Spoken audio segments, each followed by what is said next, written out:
Bismillahirrahmanirrahim. Bidayatan qoblal bidayah, ibtidaan qoblal ibtida. Uhayyikum tahiyatan islamiyah, tahiyatan azimah, tahiyatan min ahlil jannah. Aqulu fi bidayati kalami ana assalamualaikum warahmatullahi wabarakatuh. Alhamdulillahi ala ihsanihi wa syukralahu ala taufiqihi wa amtinanihi. Wa ashhadu an la ilaha illallah wahdahu la syarikalah ta'dhiman li sya'nih. Wa ashhadu anna Muhammadan abduhu wa rasuluhu ad-da'i ila ridwanihi. Allahumma salli alaihi wa ala alihi wa ashabihi wa ikhwanihi. Ma'asyiral muslimin, jamaah salat isya dan tarawih yang insyaallah dimuliakan Allah tabaraka wa taala.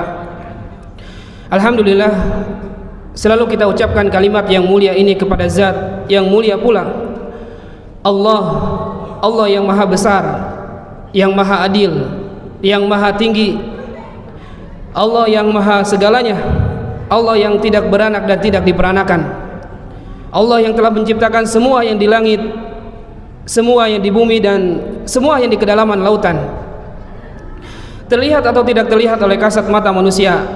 Karena memang kata rahasianya adalah la ilaha illallah, la ma'budu bihaqqin illallah. Tidak ada Tuhan di langit dan di bumi yang berhak disembah kecuali Allah. Dan Dia zat yang mulia yang telah menggantungkan segala kebutuhan hamba-hambanya hanya cukup dengan memuji namanya, alhamdulillah. Maka sangat wajar bagi kita selaku umat Islam selalu mengucapkan kalimat yang mulia ini. Kemudian tidak lupa marilah kita ucapkan salam hormat kita kepada manusia terbaik, guru besar kita, suri tauladan kita, yang telah membawakan kepada kita hukum halal haramnya Sang Pencipta, sehingga kita punya panduan hidup, hujjah hidup.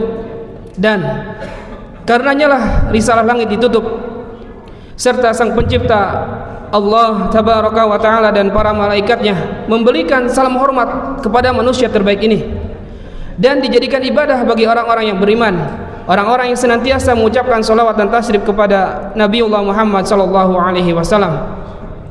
Dan mudah-mudahan sampai juga kepada keluarganya, kepada sahabatnya, dan sampai juga kepada kita selaku umat hingga akhir zaman. Amin ya Allah ya rabbal alamin. Jemaah yang dimuliakan Allah tabaraka wa taala, sesungguhnya di antara penyakit hati yang paling berbahaya, bahkan yang sangat berbahaya di antara penyakit-penyakit lainnya, bahkan penyakit ini tidak hanya menjerat iblis laknatullah alaih, juga tidak hanya menjerat mujrimin, para pelaku dosa, akan tetapi juga menjerat kepada sebagian kaum muslimin di antara kita.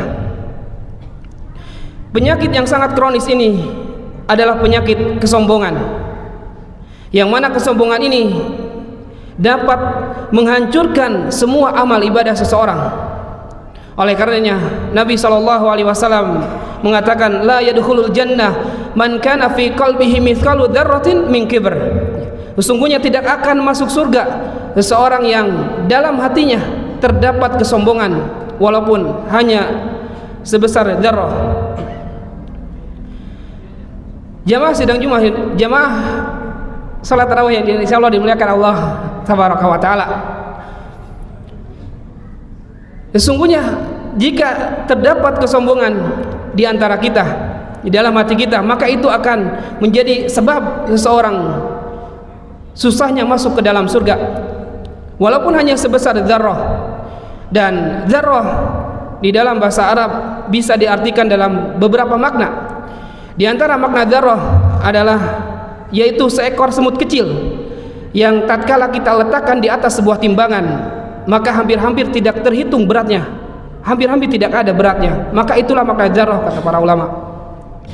Kemudian di antara makna yang lain adalah tatkala seseorang menepukan kedua telapak tangannya ke atas tanah atau ke debu, ya, kemudian seorang itu membersihkan tangannya dan masih tersisa butiran-butiran debu, Maka kata para ulama, jika seandainya diambil satu debu kemudian diletakkan di atas sebuah timbangan, hampir-hampir tidak terhitung beratnya, maka itulah dinamakan dzarrah.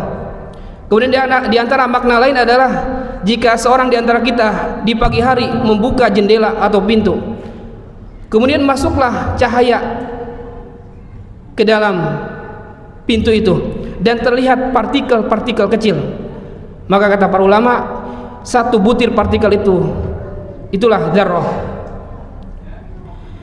Kemudian Rasul sallallahu alaihi wasallam tatkala menyampaikan hadis tersebut, datang seorang menanyakan, "Ya Rasulullah, inna rajula yuhibbu an yakuna thabuhu hasanan wa na'luhu hasanan."